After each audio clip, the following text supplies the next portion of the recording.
I was sitting in the doctor's waiting room when my phone rang. It was my only daughter, Angela. Her voice sounded strange, almost cold, as she said, "Mom, we're going on a trip to Europe tomorrow. I already sold your beach house and your car. We needed the money. Bye." And she hung up, just like that. 45 years raising her, sacrificing for her, and she discarded me like garbage. But I took a deep breath and smiled, because there was something my dear daughter didn't know. My name is Antonia Brooks. I'm 71 years old, and until that moment, I thought I knew my daughter. I had become a widow 6 months ago. My husband, Robert, had passed away from a heart attack while we were eating breakfast, just as we had done every morning for 45 years. That morning, he had served me coffee with cream and toast. As always, he had kissed my forehead and said, "Good morning, my love." Those were his last words. Since then, Angela had been more present in my life, or so I believed. She came to visit 3 times a week. She helped me with the funeral arrangements and accompanied me to the grocery store. She even suggested I see a doctor for a general checkup. "Mom, you need to take better care of yourself now that you're alone," she'd say with that smile I thought was love, but now I understood was for convenience. The beach house had been our sanctuary for years. Robert and I bought it when Angela was 15, with a lot of hard work and sacrifice. Every summer we'd go there, building memories, celebrating birthdays and Christmases. Angela would bring her boyfriends, and later her husband, Edward. I would cook for everyone, clean, and do the laundry. It was our family tradition. I never thought she'd see it as just money. And the car, that old Ford pickup truck Robert cared for like his own child. He'd wash it every Sunday, change the oil religiously, and always park it in the same spot under the shade of the tree. Angela knew what that truck meant to me. It was the last thing I had left of him. His scent still lingered on the seats. When she hung up, I stayed there on that uncomfortable green plastic chair, surrounded by other sick people, and for the first time in months, I didn't cry. Something strange happened inside me, a calm I hadn't felt since Robert's death, because in that moment I remembered something I had completely forgotten. 3 days before he died, Robert had handed me a manila envelope. "Antonia, put this in the drawer of your dresser. If something happens to me, open it after a while, but only when you feel ready." I had put it away without much thought. After the funeral, with so much grief and so many arrangements, I simply forgot. But there it was, waiting for me at home. The nurse called me to go into the office. The doctor examined me and said I was in good health for my age, that I just needed to rest more and eat better. I nodded and smiled, but my mind was elsewhere. I was thinking about that envelope, about the coldness in Angela's voice, and how Edward was probably behind all of it. He had never liked me. He always saw me as a nuisance. I left the office and walked slowly to the bus stop. I no longer had a car, according to Angela, but as I waited, I couldn't help but smile. There was something poetic about all of this. My daughter thought she had left me with nothing, but what she didn't know was that Robert, my dear Robert, had always been a man who planned ahead. The bus arrived, and I sat by the window. I watched the city go by. The houses, the stores, people rushing everywhere, all with their own tragedies, their own secrets. I had my own too, and I was about to discover them. When I got home, I went straight to my room. I opened the dresser drawer, and there was the manila envelope, exactly where I had left it. My hands trembled slightly as I picked it up. I could feel there were several documents inside. Robert had written my name on the front in his neat handwriting. I sat on the bed we had shared for so many years and took a deep breath. It was starting to get dark outside, and the house was filling with those familiar shadows that no longer scared me. I opened the envelope slowly, as if unwrapping a birthday gift. What I found inside would change everything. What I found in that envelope took my breath away. There were legal documents, deeds, bank certificates, and a handwritten letter from Robert. My eyes filled with tears as I read his familiar handwriting. "My dear Antonia, if you are reading this, it means I am no longer with you. Forgive me for not telling you everything while I was alive, but I wanted to protect you from worries. Over the years, I invested our savings in properties and businesses. We don't just have the beach house, we have 6 other properties, including the apartment building where Angela and Edward live. We also have shares in 3 companies that are worth more than you can imagine. You are rich, my love. You always were rich. But now you are on paper, too. My hands trembled as I looked through the documents. There were deeds to houses in different city neighborhoods, a downtown condo, a small motel on the coast, and indeed, the 20-story apartment building where my daughter lived. Robert had been the silent owner for the past 10 years, but had put everything in the name of a company I didn't know about. And according to the papers, I was the sole heiress of that company. There were also bank statements for accounts I never knew existed, with numbers that seemed unreal. Robert had been a bus driver for 40 years, but apparently he had also been a very smart investor. Every penny we saved, every sacrifice we made, he had multiplied in silence, and I never knew anything. In the letter, Robert explained that he had kept it all a secret because he didn't want me to worry about money or for Angela to know about our real financial situation. You know our daughter, Antonia. If she knew we had so much money, her attitude would change. I want her to love us for who we are, not what we have. What irony. Our daughter had left us thinking we had nothing, when in reality, we had everything. That night, I couldn't sleep. I walked around the house, touching the old furniture and the knickknacks Angela had always criticized for being outdated. I looked at the family photos on the wall, especially the one where she was 5 years old, sitting on Robert's lap and laughing. Where did that sweet little girl go? When did she become so cold, so calculating? The next day, early in the morning, the phone rang. It was Angela again.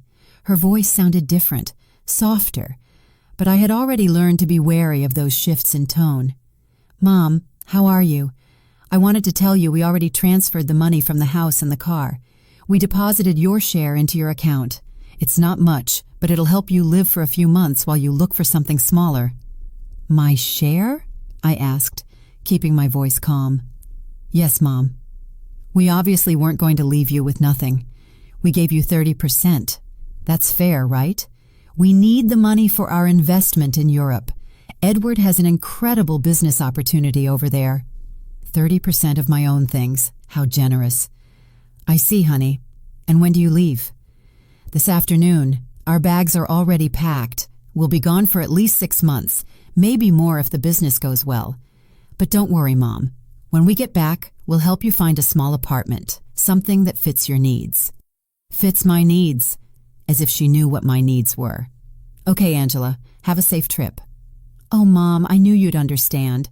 You've always been so compassionate. We love you so much. And she hung up. I stood there with the phone in my hand, and for the first time in months, I laughed. I laughed like I hadn't since Robert died. The situation was so absurd, it was comical. My daughter had robbed me, kicked me out of my own house, talked to me with unbearable condescension, and all to fund a European adventure that would probably be a disaster. But what bothered me most wasn't the money. It was the ease with which she had discarded me. 45 years of my life dedicated to her, of sacrifice, of unconditional love, and she had erased me from her life with a 2-minute phone call. That was what truly hurt. I checked my bank account online. Sure enough, they had deposited an amount that probably seemed generous to them, but to me was a mockery. They had sold the beach house for much less than it was worth, likely because they needed the cash quickly, and they had sold Robert's truck for a pittance. That afternoon, from my window, I watched Angela and Edward load their suitcases into a cab. He was carrying 2 huge suitcases.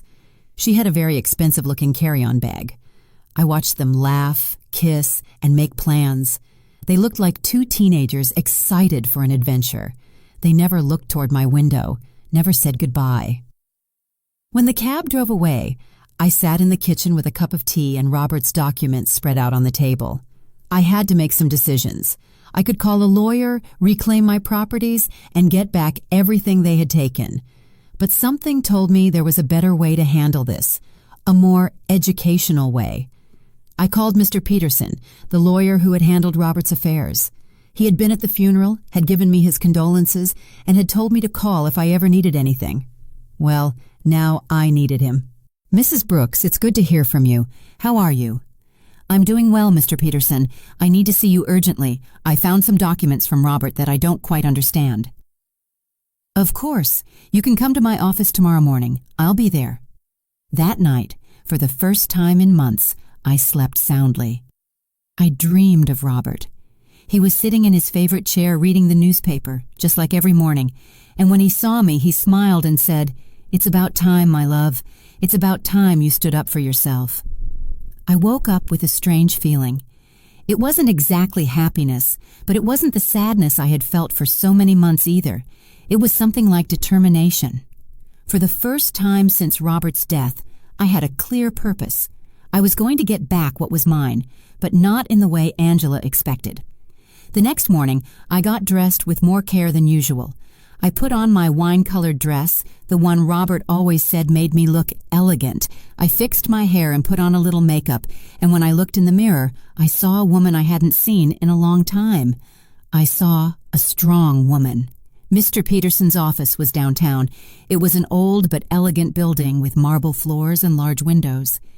He greeted me with a warm smile, but when I showed him the documents, his expression changed completely. "Mrs. Brooks, This is much more than I imagined. Robert was a very smart man. Look, according to these papers, you are the owner of—" "I know, Mr. Peterson, I've already reviewed them. What I need to know is what I can do legally." Mr. Peterson explained that everything was in order, that the documents were legitimate, and that I was the rightful owner of all those properties. He also confirmed something I had already suspected. The sale of the beach house was illegal because Angela had no right to sell it. "We can get the house back immediately, Mrs. Brooks, and we can also proceed with legal action against your daughter for fraud." "No, Mr. Peterson, I don't want to proceed with legal action. I want to do this another way. I want everything to remain a secret for now. Can you help me?" He looked at me with curiosity, but he nodded. "Of course. You are my client. What do you need?" "I need you to discreetly get the beach house back, do what is necessary to nullify that fraudulent sale, and I need you to help me gain real control of all my properties, especially the building where my daughter lives." "I understand. It will be a process that takes a few weeks, but it's completely feasible." "Perfect. And Mr. Peterson, I need no one to know I am behind all of this, at least for now." When I left his office, I felt as if I had woken up from a very long dream. I walked through the downtown streets, watching the people, the buildings, the life that was going on as normal. But for me, everything had changed. I had a plan. The following weeks were the strangest of my life. Officially, I was a poor widow who had been abandoned by her daughter, but in secret, I was a rich woman silently orchestrating the recovery of my assets. Mr. Peterson worked efficiently, and every few days he would call me with updates on the progress of the legal proceedings. I decided to stay in my house for the time being. It was mine, after all, although Angela probably expected me to move into a single room. Every morning I would wake up, have breakfast at the same table where Robert and I had shared so many years, and then go for a walk in the neighborhood. The neighbors would greet me with that mix of pity and curiosity they reserve for recent widows. Aurora, my lifelong neighbor, came up to me one afternoon while I was watering the plants in the front. "Antonia, dear, is it true that Angela went to Europe and left you all alone?" "Yes, Aurora. She went with Edward. They have business plans over there." "And how are you going to live, sweetie? We all know Robert didn't leave much money." "If you only knew," I thought. "Don't worry, Aurora. I'll be fine." "Do you need anything? I can bring you some food, help you with groceries." "You're very kind, but I'm fine, really." Aurora looked at me with that expression I knew well. It was the same look I had received after the funeral, compassion mixed with a little relief that it wasn't her tragedy. "Well, you know where to find me if you need anything." These conversations were constantly repeated. The butcher, the baker, the lady at the corner store, everyone spoke to me with that soft tone they use with the unfortunate, and I would nod, smile, and thank them for their concern, but inside, a part of me enjoyed this performance. It was like living a double life. Mr. Peterson called me one Wednesday morning. "Mrs. Brooks, I have good news. I was able to nullify the sale of the beach house. The buyers didn't know the sale was fraudulent, so they got their money back without any problems. The house is yours again." "Excellent, Mr. Peterson. And the building where Angela lives?" "That one is more complicated. Technically, you've always been the owner through the company, but we need to make some administrative changes so that you have direct control. That should take another 2 weeks." "Perfect. Keep me informed." After hanging up, I sat in the kitchen with my coffee and thought about Angela. She had been in Europe for 3 weeks, and I hadn't heard anything from her. Not a call, not a message, not even a postcard. To her, I had ceased to exist the moment she got the money she needed, but I knew that was going to change soon. I decided to visit the beach house. I took the bus to the coast, the same route Robert and I had taken hundreds of times. The house was exactly as I remembered it, small, painted cream-colored, with a porch overlooking the ocean. The new owners had put some potted plants on the steps, but other than that, everything was the same. I sat on the curb across the street and looked at it for an hour. I remembered summer afternoons when Angela was little, running on the beach and building sandcastles, Robert grilling fish on the barbecue while I made salads in the kitchen, Angela bringing friends, then boyfriends, then Edward, all those happy moments that she had reduced to a simple commercial transaction. An older gentleman came out of the house and saw me sitting there. He approached me with curiosity. "Are you okay, ma'am?" "Yes, thank you. I'm just remembering. I knew the former owners." "Yes, I knew them very well. What a shame about what happened. They told us the elderly lady was very sick and needed to sell fast. We thought it was a steal, but it turns out the sale wasn't legal. We had to give the house back." "Did you know them personally?" "No. We did everything through intermediaries, but they told us the daughter was handling everything because the mother couldn't." What a sad situation. If you only knew how sad it really was, I thought. "Well, I'm glad you didn't lose your money." "Yes, luckily everything worked out well, although now we have to look for another house. We liked this one a lot." I left there with a heavy heart. It wasn't just the money that hurt. It was the ease with which Angela had lied about me. She had made up a story about my illness. She had used my supposed vulnerability to justify her actions. To her, I wasn't a person with feelings, but an obstacle that had to be removed. That night, I called Mr. Peterson again. "Mr. Peterson, I need you to help me with something else. I want to get Robert's truck back too." "That will be more difficult, Mrs. Brooks. The truck was in your name, but your daughter had a power of attorney that allowed her to sell it. How is that possible?" "Apparently, you signed that power of attorney a few months ago, after your husband's death. Don't you remember?" There it was, the moment Angela had started planning all of this. I vaguely remembered signing some papers she had brought to me, telling me they were to facilitate the funeral and inheritance arrangements. I had been so confused by grief that I signed without reading. How naive I had been. "I understand, Mr. Peterson. Is there any way to get it back?" "We can try, but it will be more complicated. We would need to prove that you signed that power of attorney under deception or coercion." "Let's do it. I want to get back everything they took from me." Over the next few weeks, I developed a strange routine. In the mornings, I was the poor widow everyone knew. I would go out to buy necessities, talk to the neighbors, and keep up appearances. But in the afternoons, I became a businesswoman. I would study Robert's documents, talk to Mr. Peterson, and plan my next move. I learned things about finance I never thought I would need to know. I discovered that Robert had been much smarter than I thought. Every one of his investments had been carefully calculated. The building where Angela lived, for example, wasn't just profitable from rent. It was in an area that was rapidly appreciating. I also discovered that Edward, Angela's husband, had a lot of debt. He had taken out loans using the apartment they lived in as collateral, not knowing he wasn't the real owner.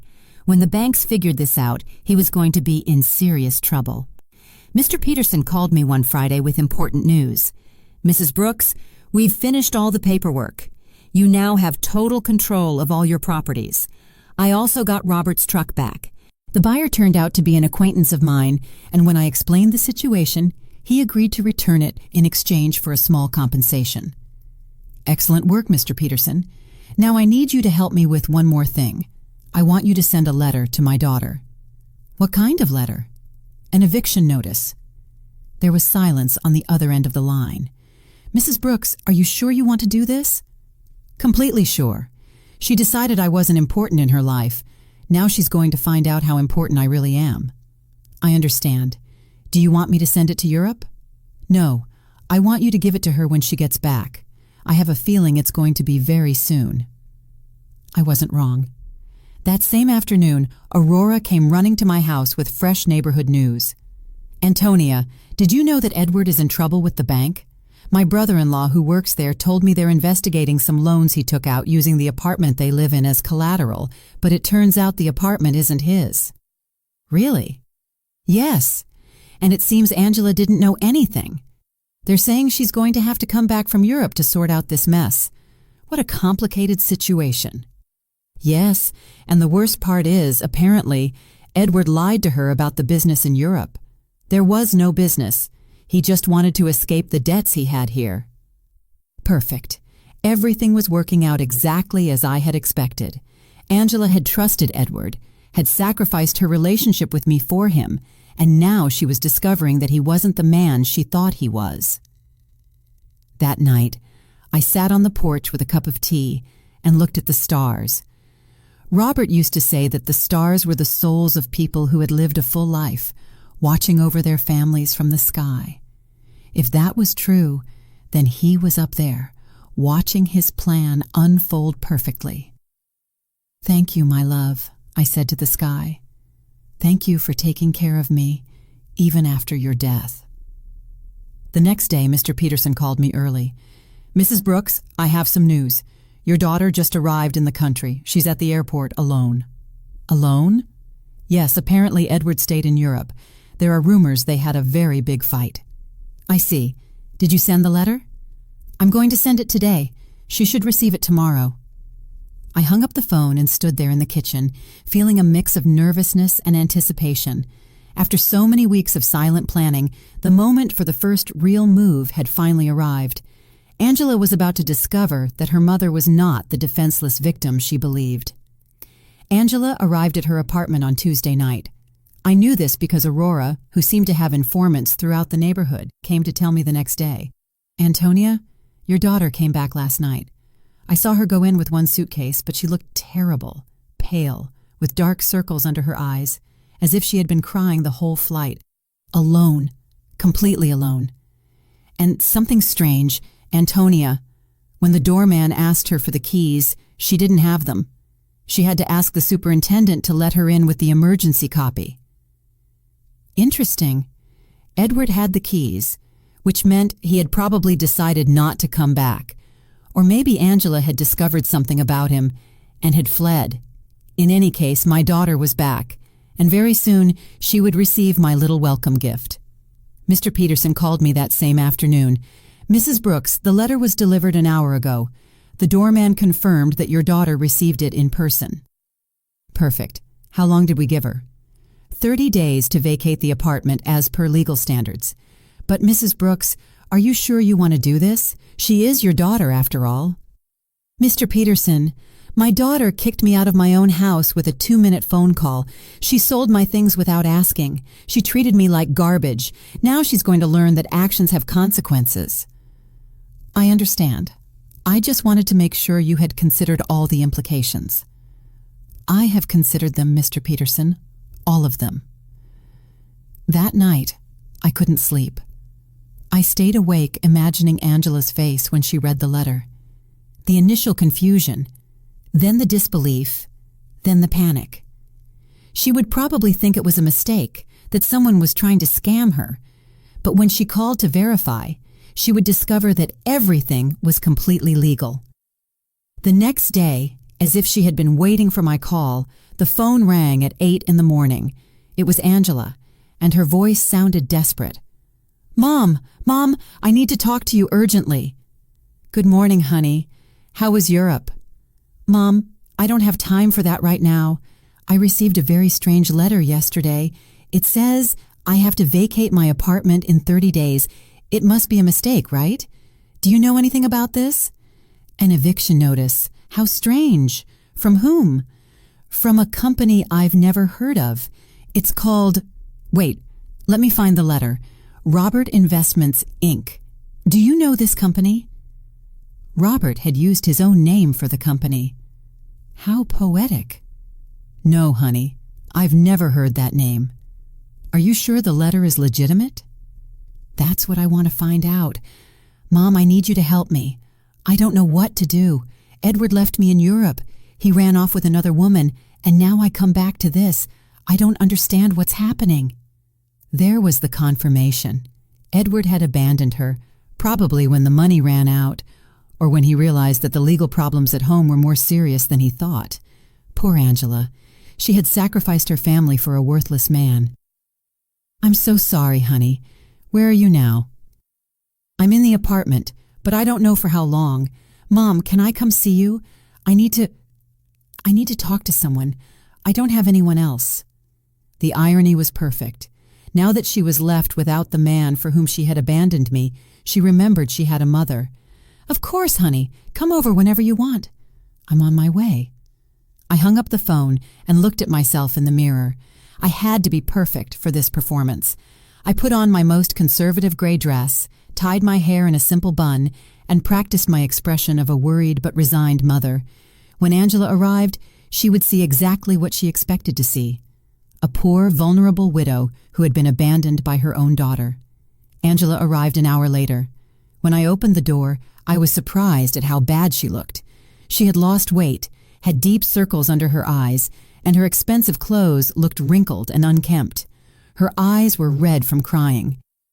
"Mom," she said, and for a moment I thought she was going to hug me, but she stopped, as if she suddenly remembered how things had ended between us. "Come in, honey. Do you want some coffee?" "Yes, please."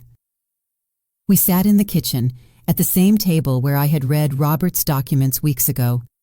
Angela looked small in that chair, lost, just like when she was a child, and came to tell me about her school problems.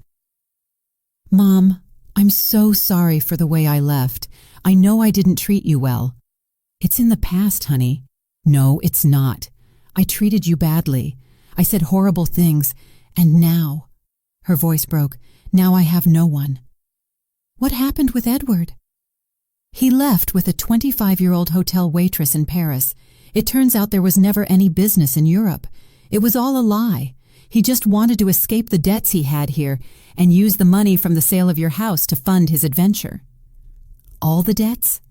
"Yes, Mom, so many debts. It seems he had been taking out loans for years, using the apartment we lived in as collateral. But now I find out he wasn't the owner of the apartment." "How is that possible?" Here was my opportunity. "I don't know, honey. Property matters are very complicated. The problem is that now the banks are coming after me for his debts. They say since we were married, I'm also responsible. And on top of that, this eviction notice. Mom, I don't know what to do. I don't have money. I don't have a job. I don't have anywhere to live." She started to cry, real tears of genuine desperation. And for a moment, my mother's heart softened. I wanted to hug her, console her, tell her everything would be okay. But then I remembered the coldness in her voice when she called me from the doctor's office, the ease with which she had discarded me, the way she had talked to me as if I were a burden. "Did you talk to a lawyer about the letter?" "I don't have money for a lawyer, Mom. We spent all the money in Europe. Edward took what little was left when he ran off with that woman." "So what are you going to do?" "I don't know. I thought maybe I could stay with you for a while, just until I find a job and can get a small place to live." There was the question I had been waiting for. After kicking me out of my own house, after selling my things, after treating me like garbage, she now wanted me to rescue her. She wanted the poor widow she had created to save her from the consequences of her own actions. Of course, honey, this will always be your home. Angela looked at me with surprise, as if she hadn't expected it to be so easy. Really, Mom, after everything that happened? You are my daughter, Angela. That will never change. She got up, and this time she hugged me.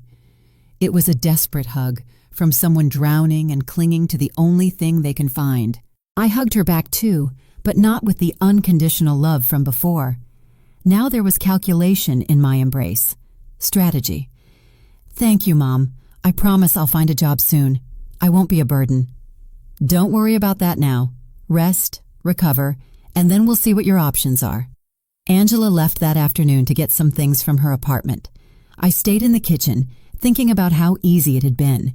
She had come to me exactly as I had planned, broken, desperate, with no options, and best of all, she suspected nothing. To her, I was still the poor, abandoned mother who needed her compassion. But this was only the first part of my plan. Having her live with me would give me the perfect opportunity for the next phase. I was going to let her settle in, feel safe, and believe she had found a refuge in my house. And then, when she least expected it, I was going to teach her the difference between being poor by choice and being poor by consequence. That night, I called Mr. Peterson. Mr. Peterson, I need you to do something else for me. Tell me, Mrs. Brooks. I want you to investigate Edward's debts. I want to know exactly how much he owes, to whom, and what legal options I have to separate them from my daughter. That will take time, but it's feasible. Perfect. And Mr. Peterson, I want you to keep this an absolute secret. No one can know I am behind this investigation. Of course, Mrs. Brooks. May I ask what your final plan is? My plan, Mr. Peterson, is very simple. I'm going to save my daughter, but first, she has to understand what it truly means to hit rock bottom. When I hung up, I poured myself a glass of the wine Robert had been saving for special occasions. It had been a long time since I'd had a special occasion like this one. The game had begun, and for the first time in months, I had all the good cards in my hand. Angela moved into my house the next day. She arrived with 2 suitcases and a cardboard box, all that was left of her previous life. I watched her unpack in her old room, the same one she had slept in during her teenage years, and I could see the humiliation in every one of her movements. She had gone from living in a luxury condo to taking refuge in her childhood bedroom. Mom, I found this in the apartment, she said, showing me a manila envelope. It was among Edward's things. It has your name on it. It was another one of Robert's envelopes. My heart sped up, but I kept my composure. My name? How strange. Yes, look. She showed me the envelope. Indeed, it had my name written on it in Robert's handwriting, but this envelope was different from the one I had found in my dresser. This one was smaller, newer. Maybe Edward found it among Dad's things when he died and forgot to give it to me, Angela said. It's possible. Can I see it? I opened the envelope in her presence. Inside was a short letter and a small key. The letter said, Antonia, if you are reading this after having received the main envelope, it means our daughter is going through a difficult time. This key opens a safety deposit box at the Central Bank, downtown branch. The number is 247. There is something there that can help you help her, but use it wisely. With eternal love, Robert. Angela read the letter over my shoulder. A safety deposit box? Dad had a safety deposit box? I had no idea. I didn't either, I lied. Your father never told me about this. Do you think we should go see what's in there? I don't know, honey. Maybe it's better to leave things as they are. But Mom, maybe there's something important in there, documents, or, I don't know, maybe something valuable that can help us.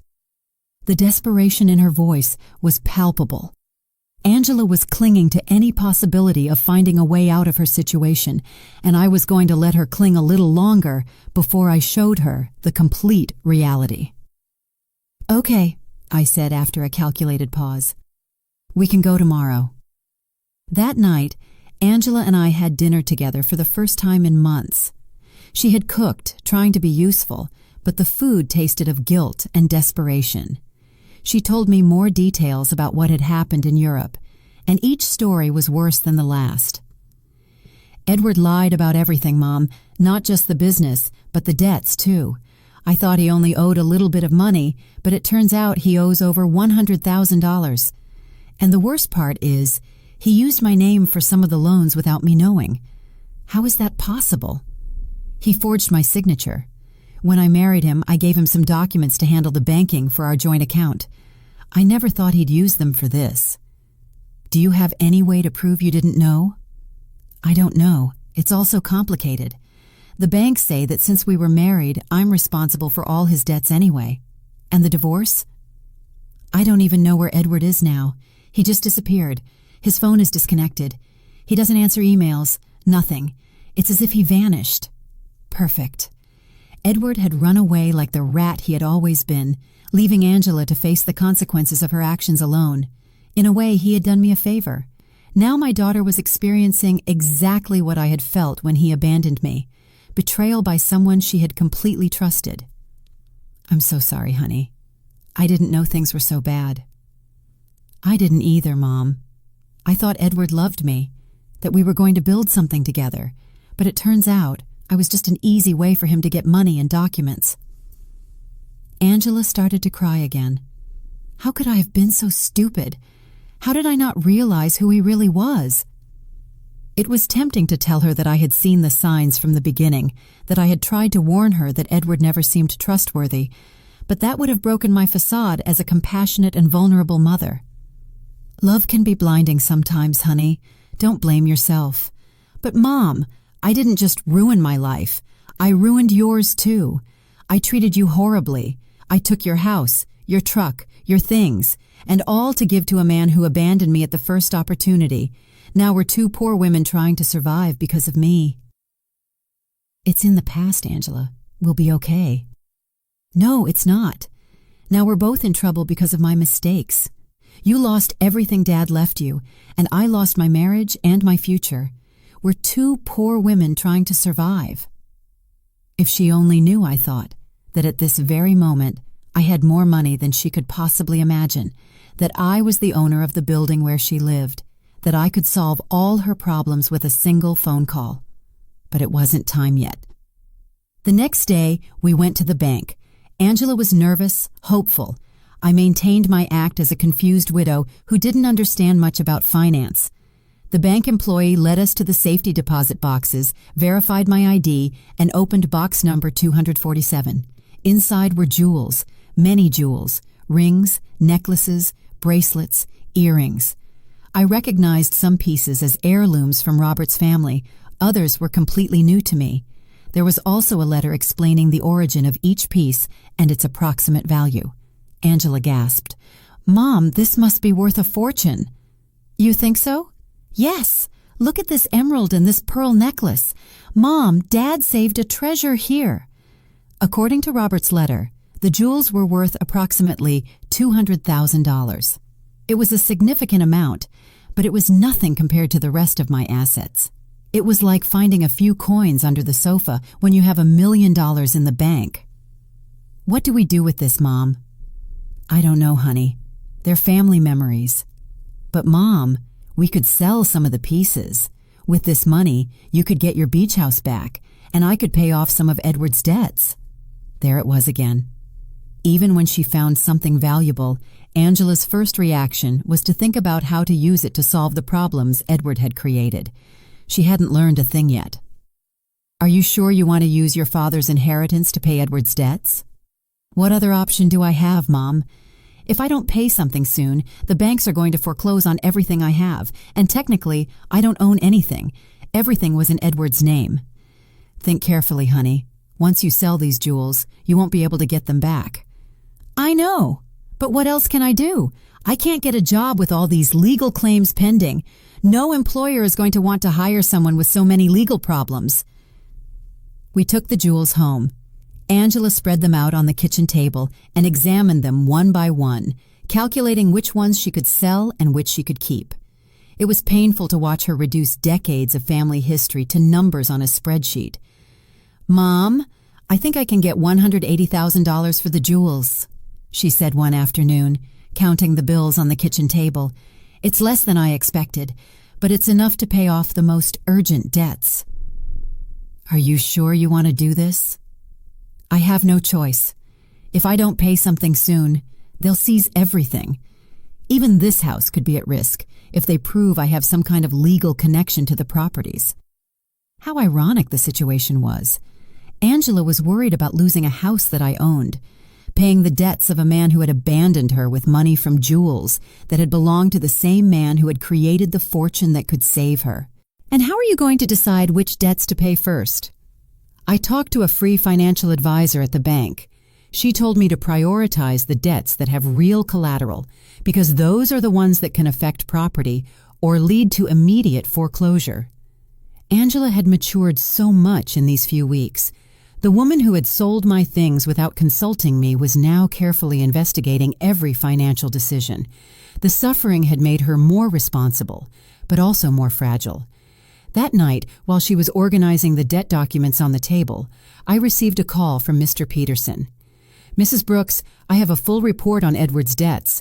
The situation is worse than I thought. How much worse? He owes over $200,000 to several banks and also has debts with private lenders. What's more concerning is that he used falsified documents with your daughter's signature for some of these loans. That means Angela is legally responsible. It's complicated. If we can prove she didn't know, we might be able to get her out of some of the debts. But it's going to be a long and expensive process. How expensive? For a good lawyer specializing in these types of cases, probably $50,000, and there's no guarantee of success. I understand. And what if she just pays the debts? If she has the money, that would be the fastest solution, but I doubt she has access to that amount. Mr. Peterson, I want you to prepare all the necessary documents to get my daughter out of these debts, but don't tell her anything yet. You're going to pay, Mrs. Brooks? I'm going to do whatever is necessary to protect my daughter, but this has to be handled in a very specific way. When I hung up, I found Angela in the living room, looking at the jewels with a sad expression. She looked lost, like a child who had broken her favorite toy and didn't know how to fix it. What are you thinking about, honey? About Dad. About how disappointed he would be in me if he could see what I did with my life. Your father loved you very much, Angela. He would understand. No, Mom. He taught me to be responsible, to value family, not to be selfish, and I did the exact opposite. I abandoned my mother for a man who turned out to be a liar. I sold my family's memories for money. I ruined everything he built. For the first time since she had returned, I heard a genuine regret in her voice. It wasn't just lamenting the consequences of her actions, but a true acknowledgement that she had done something morally wrong. People make mistakes, honey. The important thing is to learn from them. But how do I learn from this, Mom? How do I fix the damage I've done? There was the question I had been waiting for. Angela was finally ready to face the truth about her actions and their consequences, but it wasn't yet time to reveal my final card. First, I had to let her hit rock bottom completely. The next few days were crucial for my plan. Angela decided to sell most of the jewels, keeping only the engagement ring Robert had given me and a small necklace that had belonged to her grandmother. I watched her prepare to go to the jewelry stores, research prices, and negotiate with buyers. It was painful to watch her reduce decades of family history to commercial transactions, but it was necessary for her to understand the real weight of her decisions. Mom, I got $180,000 for the jewels, she told me one afternoon, counting the bills on the kitchen table. It's less than I expected, but it's enough to pay off the most urgent debts. Are you sure you want to do this? I have no choice. If I don't pay something soon, they'll foreclose on everything. Even this house could be at risk if they prove I have some kind of legal connection to the properties. How ironic the situation was. Angela was worried about losing a house that I owned, paying the debts of a man who had abandoned her with money from jewels that had belonged to the same man who had created the fortune that could save her. And how are you going to decide which debts to pay first? I talked to a free financial advisor at the bank. She told me to prioritize the debts that have real collateral because those are the ones that can affect property or lead to immediate foreclosure. Angela had matured so much in these few weeks. The woman who had sold my things without consulting me was now carefully investigating every financial decision. The suffering had made her more responsible, but also more fragile. That night, while she was organizing the debt documents on the table, I received a call from Mr. Peterson. "Mrs. Brooks, I have important news. We managed to locate Edward." "Where is he?" "In Paris, just as your daughter suspected. But here's the interesting part. He's trying to get French residency through a fake marriage with that young woman your daughter mentioned." "A fake marriage?" "Yes. Apparently the girl needs papers and he needs a way to stay in Europe without being deported. But the most important thing is that we found evidence that he deliberately falsified your daughter's documents with the intention of fleeing the country. That means Angela can get out of the debts." "With this evidence, yes. We can prove fraud and coercion. Your daughter won't have to pay anything for what Edward did behind her back." It was perfect. I had a way to save Angela from all her debts legally, without her suspecting that I had the money to do it. "Mr. Peterson, I want you to start the legal process immediately. Don't tell my daughter anything yet. I want the process to be completely finished before I tell her. I don't want to give her false hope." "Understood. This will take about 3 weeks, maybe a month." "Perfect." When I hung up, Angela looked at me with curiosity. "Who was that, Mom?" "A lady who was asking about Mrs. Davis, our neighbor on the corner. She had the wrong number." Lying had become easy. Every day that passed, I felt more comfortable with this double life I was leading. On one hand, I was the poor, abandoned mother Angela believed me to be. On the other, I was a wealthy woman, silently orchestrating my daughter's salvation and education. Over the next 2 weeks, I watched Angela struggle with decisions she never had to make. How to stretch money for food, how to negotiate with creditors, how to look for a job when your credit history is ruined. It was a cruel but necessary education. "Mom, I went to 3 job interviews today," she told me one evening, coming home with swollen feet and a tired face. 2 of them told me they can't hire me because of the pending legal problems. The third one offered me a part-time job cleaning offices at night. "Are you going to take it?" "I have no choice.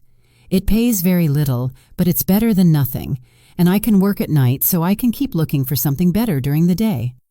Seeing my daughter, who had lived a comfortable life for over 40 years, preparing to clean offices at night broke my heart, but it also filled me with pride. She was finally facing reality without expecting someone else to solve her problems. "Are you sure you can handle so much physical work?" "I'll have to learn. I can't keep being a burden to you, Mom. It's bad enough that you're letting me live here for free." "This is your home, Angela." "No, Mom. This is your home. And I'm here because of your generosity, but I'm not going to take advantage of it forever." One night, while Angela was on her first cleaning shift, Aurora came to visit. She sat in the kitchen with me, drinking tea and looking at the family photos on the walls. "Antonia, I have to ask you something. Did you know Angela was going to come back in these conditions?" "What do you mean?" "Well, when she left, she seemed so sure of herself, so arrogant. She talked about the great life she was going to have in Europe, about how successful Edward was, and now she's back, completely broken, working a cleaning job, living with you again. Life takes many turns, Aurora." "Yes, but there's something else. I've been watching Angela these days, and she looks different. Not just sad, but humble, as if she learned something important." Aurora had always been very perceptive. "What do you think she learned?" "I think she learned the value of the things she had taken for granted, like having a mother who loves her unconditionally." "Maybe, Aurora. Can I tell you something? When Angela left and treated you so badly, many of us thought you would never forgive her. But here you are, taking care of her again, giving her a home when she has nowhere to go. She's my daughter, Aurora." "Yes, but not every mother would do what you're doing, especially after being treated the way you were treated." If Aurora only knew the complete truth, that I had the power to solve all of Angela's problems, but was choosing to let her suffer a little longer so she would learn the full lesson. "Do you think I'm doing the right thing?" "I think you're doing what a good mother would do, But I also think Angela needs to fully understand what she lost when she abandoned you. What do you mean? I think she needs to value you not just as the mother who rescues her when she's in trouble, but as the strong woman who built a stable life for 45 years. She needs to respect you, not just need you. Aurora had hit the nail on the head. That was exactly the point of my entire plan. I didn't want Angela to come back to me out of desperation. I wanted her to come back out of genuine respect and mature love. And how do you think that can happen? I think it's already happening. I've seen her these past few days, Antonia. The way she talks to you now is completely different. She's no longer the daughter who gives you orders or treats you like a burden. Now she's a grown woman who is genuinely grateful to have a mother like you. That night, when Angela returned from her job, I saw her arrive tired, but with a new dignity. She had earned those few dollars with her own effort, and that meant something to her. How was your first day? Hard, but not as bad as I thought. The other ladies who work there helped me a lot. One of them, Mrs. Johnson, taught me tricks to clean more efficiently. Mrs. Johnson? Yes. She's 60 years old and has been cleaning offices for 20 years. She told me she started after her husband left her with 3 small children. She says it's not the job she dreamed of, but that it gave her independence and dignity. She sounds like a wise woman. She is. She said something that made me think a lot. She told me there are 2 types of people who end up doing this job. The ones who are there because they never had opportunities, and the ones who are there because they ruined the opportunities they did have. She asked me which group I was in. And what did you tell her? I told her the truth, that I had all the opportunities in the world, a family that loved me, a stable home, an inheritance, and that I ruined it all by following a worthless man. What did she say? She laughed and said, "Well, honey, then at least you know exactly why you're here. That puts you 1 step ahead of most people." Angela poured herself a glass of water and sat with me at the table. "Mom, I want you to know something. These past few weeks have been the hardest of my life, but also the most important." "Why?" "Because I finally understand what really matters. It's not money. It's not living in the most luxurious apartment. It's not impressing people. It's having people who genuinely love you, who are there when everything falls apart." "Angela, no, let me finish. You have every right to hate me for what I did to you. I abandoned you when you needed me most. I took everything Dad left you. I treated you as if you were a nuisance, and now I'm here again, expecting you to forgive me and take care of me. I already forgave you, honey. But I haven't forgiven myself, and I won't until I prove that I've truly changed, that I've learned from my mistakes." Mr. Peterson called me the next morning. "Mrs. Brooks, I have excellent news. The legal process is almost complete. We can get your daughter out of all of Edward's debts." It was time. After weeks of watching Angela struggle, work, and reflect on her mistakes, the moment had finally arrived to show her that she had never been alone, that she had always had someone quietly watching over her. "Mr. Peterson, I want you to organize a meeting. It's time for my daughter to know the whole truth." Mr. Peterson arranged the meeting for Friday morning at his office. I told Angela that I had made an appointment with a lawyer who could help her with her legal problems, but I didn't explain the details. She agreed to come, although she was nervous about the cost of the consultation. "Mom, I don't have money to pay a lawyer. I barely have enough to cover basic expenses." "Don't worry about that now, honey. Let's just hear what he has to say." We arrived at Mr. Peterson's office on time. Angela had dressed in her best clothes, which now looked a little big on her thinner body. She was nervous, wringing her hands, expecting another piece of bad news on her endless list of problems. Mr. Peterson greeted us with his usual professional smile. "Mrs. Brooks, Miss Brooks, thank you for coming." "Thank you for seeing us," Angela replied, "although I should warn you that my financial situation is very complicated and I probably can't afford high fees." "That's exactly what we're going to talk about," Mr. Peterson said, exchanging a look with me. But first, I need you to review these documents." Mr. Peterson handed Angela a thick folder. She opened it and began to read, her expression gradually changing from confusion to surprise. "I don't understand. These documents say that Edward forged my signature, that there is evidence of fraud, that I am not responsible for the debts." "That's right. We have been investigating your case for the past few weeks. We found enough evidence to prove that you were a victim of identity fraud." "But how is that possible? Who paid for this investigation? I don't have money for this." Mr. Peterson looked at me. It was my moment.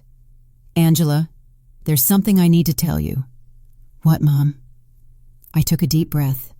After weeks of acting, I was finally going to reveal the truth. "Your father left me more than you knew, much more." "What do you mean?" "Mr. Peterson, show her the other documents." Mr. Peterson took out a second folder and handed it to Angela. This time, the documents were the property deeds, the bank statements, the investment certificates, the entire fortune Robert had built in secret. Angela read in silence for several minutes. Her face went through a complete range of emotions: confusion, disbelief, shock, and finally, comprehension. "Mom, this says you are the owner of the building where I lived." "Yes, and that you have other properties, bank accounts, investments?" "Yes, this means that when I sold the beach house, it was my house, and the sale was fraudulent." "I already got it back." Angela stared at the papers, trying to process the information. "How long have you known this?" "Since the day you called me from the doctor's office." "You knew all this when I came back from Europe asking for help?" "Yes." "You knew you could solve all my problems when you saw me crying every night?" "Yes." There was a long, tense silence. Angela closed the folders and looked directly into my eyes. "Why, Mom? Why did you let me suffer when you could have helped me?" This was the question I had been waiting for weeks. "Because you needed to learn something you couldn't learn any other way." "What?" "You needed to learn the value of the things you had lost, the value of family, of respect, of responsibility. When you abandoned me, it wasn't just money you took from me. It was dignity, it was love, it was trust." Angela started to cry, but they weren't tears of self-pity, like the ones she had shed during these weeks. They were tears of deep understanding. "I abandoned you when you needed me most." "Yes." "I treated you like garbage." "Yes." "And you saved me anyway." "Yes, but not in the way you expected. I didn't save you by giving you money so you could keep making the same mistakes. I saved you by letting you hit rock bottom so you could learn to save yourself." Mr. Peterson discreetly intervened. "Miss Brooks, your mother has paid all the legal expenses to free you from Edward's debts. She has also recovered all the properties that were sold fraudulently. You are completely free of legal problems." "And the cleaning job I got?" "You can quit if you want," I said, "but I hope you don't." "Why?" "Because that job is teaching you something you never learned when everything was easy. It's teaching you the value of your own effort, the dignity of honest work, the importance of valuing every dollar you earn." Angela wiped her tears and looked at me with an expression I hadn't seen in years. It wasn't the look of a daughter who needs her mother, but the look of a grown woman who respects another woman. "Do you forgive me, Mom?" "I forgave you a long time ago, honey. The question is, can you forgive yourself?" "I don't know if I can. I did unforgivable things." "People make mistakes, Angela. The important thing is what we do after we recognize those mistakes." Mr. Peterson left us alone in his office for a few minutes. Angela and I sat in silence, processing everything that had happened. "Mom, I want you to know something. Even if you didn't have all this money, even if you were really the poor widow I thought you were, I would have learned the same lesson." "What lesson?" "That there is nothing more valuable than having someone who loves you unconditionally. During these past few weeks, the only thing that kept me sane was knowing I had a home with you, that no matter how much I had ruined my life, you were still my mother. That will never change, Angela." "I know, but I also know that I can never take that love for granted again. I have to earn it every day, with respect, with gratitude, with actions, not just words. We left Mr. Peterson's office with a completely new relationship. We were no longer mother and daughter united by blood and habit. We were two grown women who had chosen each other after going through the most difficult test imaginable. The following weeks were about rebuilding, but not the kind Angela expected. Even though she now knew I had enough resources to solve all her problems, she decided to keep her night cleaning job. "Mom, I need to finish what I started," she told me one afternoon as she was getting ready for work. "I can't just go back to a comfortable life as if nothing happened." "Are you sure? You don't have to punish yourself forever." "It's not a punishment. It's a way of remembering who I was and who I want to be now." I watched her put on her work uniform, something unthinkable a few months ago when she lived in the luxury condo with Edward. But there was something different in her posture, in the way she moved. She was no longer the broken woman who had arrived crying at my door. She was someone who had found dignity in honest work. Aurora came to visit me that afternoon, as she had done every few days since Angela had returned. "Antonia, there are some very strange rumors going around the neighborhood." "What kind of rumors?" "People are saying that you're not as poor as we all thought. Someone saw Angela leaving a very elegant lawyer's office downtown, and then they saw her paying off all her debts at the bank. People talk a lot, Aurora." "Yes, but they're also saying you got your beach house back and that somehow you managed to solve all of Angela's legal problems. That costs a lot of money, Antonia." Aurora knew me too well to fool her for long. "What do you want to know exactly?" "I want to know if my friend of 40 years has been lying to me about her situation." I poured myself a cup of tea and sat across from her. It was time to be honest with someone else. "Robert left me more than anyone knew, Aurora. Much more." "How much more?" "Enough so that Angela and I never have to worry about money again." Aurora was silent for a moment, processing the information. "And why did you pretend to be poor all these months?" "Because I needed Angela to learn something she couldn't learn any other way." I told her the whole story, Angela's cruel phone call, my plan of silent revenge, the weeks of watching her hit rock bottom, and finally, the revelation in Mr. Peterson's office. "Antonia, that is brilliant and terrible at the same time." "Terrible?" "Yes, because you let your own daughter suffer when you could have helped her immediately, but also brilliant, because I understand why you did it." "You do?" "Yes. Angela needed to learn the value of the things she had lost. If you had simply given her money to solve her problems, she would have learned that there's always someone who will rescue her from the consequences of her bad decisions." "Exactly. But Antonia, didn't it hurt you to see her suffer?" "Every day. Every night I saw her crying. Every morning I saw her get up to go to work, tired and defeated. But I knew that if I rescued her too soon, she wouldn't have learned the full lesson." "And do you think she learned it?" "Look for yourself. Angela knows that she now has access to enough money to live comfortably, but she chose to keep her job. She knows she can move to a better place, but she decided to stay here with me. She knows she doesn't have to worry about the debts, but she's using her own savings to help other women in similar situations." "She's helping other women?" "Yes. She became friends with the ladies she works with and is using some of the money she earned cleaning offices to help a coworker who is having trouble paying for her son's daycare." Aurora smiled. "That's not the Angela who went to Europe." "No, she's not. This Angela understands that money is a tool, not a goal. She understands that dignity comes from work and respect, not from material possessions." That night, when Angela returned from work, she found me reading in the living room. "Mom, I have to tell you something. Today, Mrs. Johnson asked me if I was the daughter of the rich lady from the north side of town." "What did you tell her?"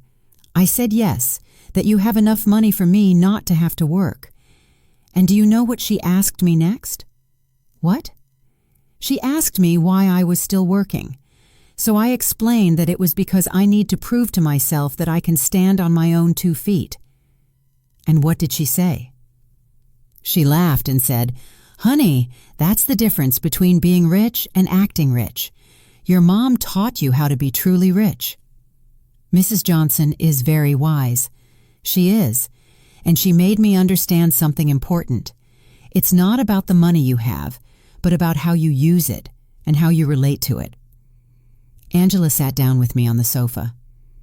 Mom, I want you to know that I've made a decision. I'm going to keep living here with you, but not as a daughter who has come back home to her parents. I want to stay here as a grown woman who chooses to share her life with her mother. What's the difference? The difference is that I'm going to pay my share of the expenses.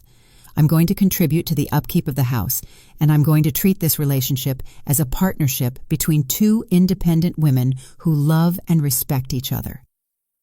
Angela, you don't need to. Yes, I do, Mom. I need our relationship to be different from what it was before. Before, I was a daughter who took her mother's love and care for granted. Now, I want to be a grown woman who values and takes care of the most important relationship in her life. And your job? I'm going to keep working, but not necessarily cleaning offices forever. I want to go back to school. I want to prepare myself to do something more meaningful with my life, but I want to do it step by step, earning every opportunity. Do you have any idea what you want to study? Yes, I want to study social work. These past few weeks have taught me how many people are going through difficult situations without having anyone to support them. I want to use the resources we have to help other women who are going through what I went through. It was perfect. Angela had not only learned to value what she had, but she had found a way to use her experience for something constructive. And what about Edward? Mr. Peterson told me he was arrested in France for the fraudulent marriage. He's going to be deported soon, but honestly, Mom, I don't care anymore. That part of my life is over. You don't feel any resentment? No. Edward did me a favor without even knowing it. If he hadn't abandoned and betrayed me, I never would have hit rock bottom. And if I had never hit rock bottom, I never would have learned to truly value what I have. That night, for the first time in months, I went to bed completely at peace. My plan had worked perfectly. Angela had not only learned the lessons she needed to learn, but she had emerged from the experience as a stronger, wiser, and more compassionate person. Robert would have been so proud. 6 months later, our life had found a new balance that neither of us could have imagined before. Angela finished her social work studies with excellent grades, and I decided to use some of my resources to establish a foundation to help women in situations of domestic violence and financial abandonment. Mom, the letter from the university arrived, Angela said one morning, coming into the kitchen with an envelope in her hands. I was accepted into the master's program. I start next semester. But Mom, I want you to know I'm going to pay for it with my own savings. I've been saving money from my job at the city. The salary isn't high, but she had learned to live with the essentials and to value every dollar she earned. Are you sure? We can easily afford the master's program. I know, but I need to do it on my own. It's part of who I am now. Aurora came to visit that afternoon, as she had done every Friday for the past few months. She had become a confidant to both of us, watching our transformation with fascination. Antonia, I have to confess something, she said, pouring herself a second cup of tea. At first, I thought you were very cruel to Angela. And what do you think now? Now I think you were the wisest mother I've ever known. Look at your daughter. Really look at her. It was true. The Angela who was in the living room studying for her exams was completely different from the one who had left for Europe months ago. This Angela had a serenity that came from within, a confidence that was based on her own achievements, not on material possessions. Did you know I saw Angela at the grocery store yesterday, buying vegetables for a family she's helping through her job? She hadn't told me, and when I asked her why she was using her own money instead of the government budget, she told me that some things can't be measured in official budgets. That night, Angela and I had dinner on the porch, something that had become a tradition. It was our time to talk about the day, plan for the future, and simply enjoy each other's company. Mom, I received a very strange letter today, she said, cutting her salad. From whom? From Edward. My muscles tensed. Edward? He wrote to you? From where? From prison in France. Apparently he was sentenced to 2 years for marriage fraud. In the letter, he says he regrets everything he did and wants to ask for my forgiveness. And how do you feel about it? Honestly, I don't feel anything. No anger, no sadness, no desire for revenge. It's as if that part of my life happened decades ago, not months ago. Are you going to write back? No. Not because I hate him, but because there's nothing to say. That Angela who married him no longer exists. This Angela has nothing to talk to him about. I was impressed by the maturity in her voice. The woman sitting across from me had developed an inner strength that came from hitting rock bottom and getting up on her own. Do you know what this whole experience taught me, Mom? What? That true love isn't the one that tells you what you want to hear. True love is the one that teaches you what you need to learn, even when it hurts. It's a difficult lesson to learn, but it's a necessary one. Edward told me what I wanted to hear. He made me feel special. He convinced me that I deserved a life of luxury without effort. You taught me that true wealth comes from hard work, respect, and genuine relationships. That night, after Angela went to her room to study, I sat on the porch alone, looking at the stars and thinking about Robert. I had promised him I would take care of our daughter, and I finally felt I had fulfilled that promise in the right way. I hadn't taken care of her by giving her money when she needed it. I had taken care of her by teaching her to take care of herself. I hadn't saved her by solving her problems. I had saved her by allowing her to learn to solve them on her own. The next day was Sunday, and we had planned to visit the beach house together for the first time since I had gotten it back. Angela hadn't wanted to go before, saying she needed time to process everything that had happened. "Are you ready?" I asked her as we got into the truck. "I think so." The trip was silent, but comfortable. When we arrived, Angela stood for a moment in the truck, looking at the house where we had spent so many family summers. "It looks exactly the same," she said finally. "Some things don't change, but others do. I am not the same person who sold this house." We went in together. The house was clean and tidy, exactly as Robert and I had kept it for years. Angela walked through each room, touching the furniture and looking at the family photos that hung on the walls. "Mom, I want to apologize." "You already apologized, honey." "No. I want to apologize specifically for this house, not just for selling it, but for reducing all our family memories to a commercial transaction. It's forgiven. This house represents 40 years of family summers, of birthdays, of Christmases. Dad built that porch with his own hands. You planted that garden. I learned to swim at that beach, and I turned it all into money to fund the adventure of a worthless man." She sat on the sofa where Robert used to read on Sunday mornings. "Do you know what hurts me the most?" "What?" "That when I sold it, I didn't feel anything. It was just another property. Now, being here again, I can feel Dad in every corner. I can hear his laughter, smell his morning coffee, see his reading glasses on the table. He is here, Angela. He has always been here." "I know. And I also know that he is proud of how you handled all of this." We spent the whole day at the house, cooking together, cleaning, and fixing small details. It was like a ritual of reconnection, not just with the place, but with the values that place represented. When the sun began to set, we sat on the porch Robert had built, looking at the ocean. "Mom, I have a proposal." "What is it?" "I want us to turn this house into a temporary shelter for women who are leaving situations of domestic violence, a place where they can stay while they rebuild their lives." It was the perfect proposal. Robert would have loved the idea that his beach house would serve to help other families. "I think that's a beautiful idea, honey. We can use some of the foundation's resources to maintain it, and I can oversee the program through my job." "Are you sure you want to turn our family sanctuary into that, Mom?" "The best sanctuaries are the ones that are shared. Dad always said that a house isn't truly a home until it opens its doors to other people who need love." He was right.